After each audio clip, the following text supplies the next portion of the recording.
Charlie Kirk is dead and I have no empathy. And honestly, why should I?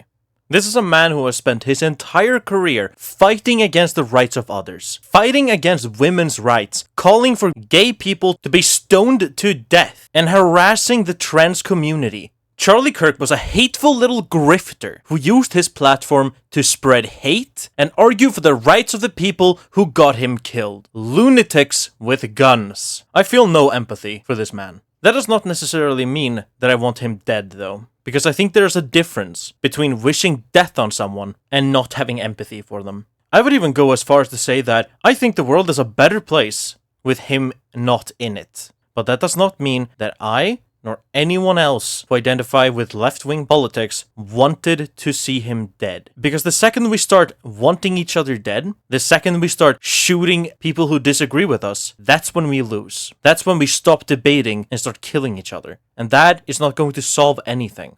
After the death of Charlie Kirk, I did what I've done so many times before, which is go on Twitter and argue with people who are wrong. And genuinely, it is frightening. The world is frightening right now. The left is getting blamed for the attack.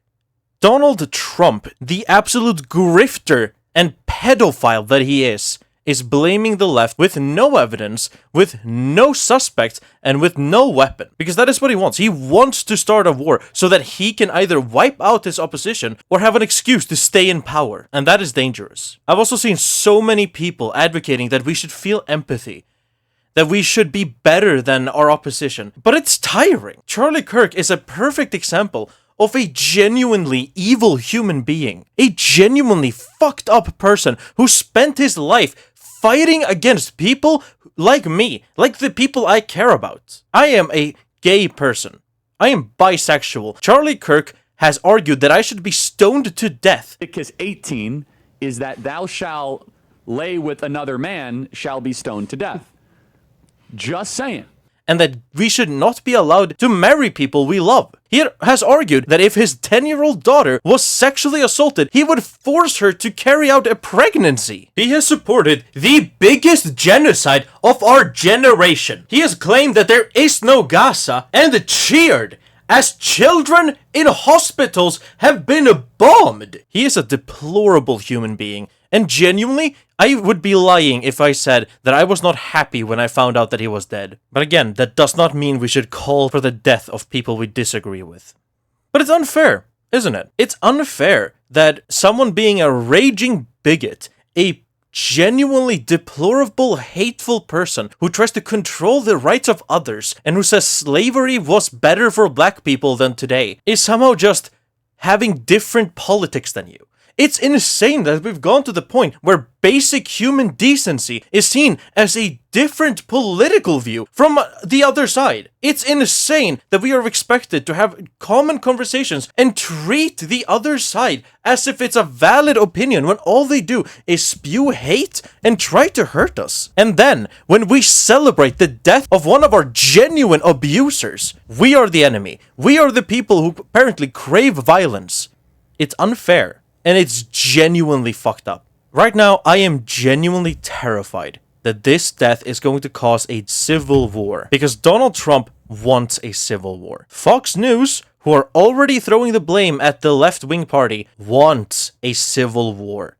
They want the country divided, and they want you to hate your opposition. Now, I hated Charlie Kirk, but that does not mean I wanted to see him gunned down. That does not mean I wanted his children to have to watch as their father was killed in front of them. That is genuinely horrible. I make this video partly to get my own thoughts on the situation out into the world. I make this video partly to appeal to people who feel similarly as to me. But mainly I make this video because I am terrified that we are headed in a very, very, very dark direction. I want people to see that this is a concern that me and so many others have. Charlie Kirk did not get assassinated by the left. Charlie Kirk died because he paid the price that he himself said he was willing for others to pay. I think it's worth it. I think it's worth to have a cost of, unfortunately, some gun deaths every single year so that we can have the Second Amendment to protect our other God-given rights. That is a prudent deal. It is rational. Charlie Kirk died because a lunatic had easy access to a gun, and that gun shot him. I hope that this death will be used to bring attention to the gun regulation that is so clearly needed, and I hope that the people who loved Charlie get to grieve. I genuinely do. But that does not mean that the people who did not love Charlie are wrong in their opinion to not grieve for him. Charlie himself said that he does not believe in empathy, and if it was anyone else who had been shot, he would have justified it by saying it is a necessary statistic for his right to own a gun. Charlie Kirk was a deplorable human being, and now he's gone. Do not let this one death spiral into more.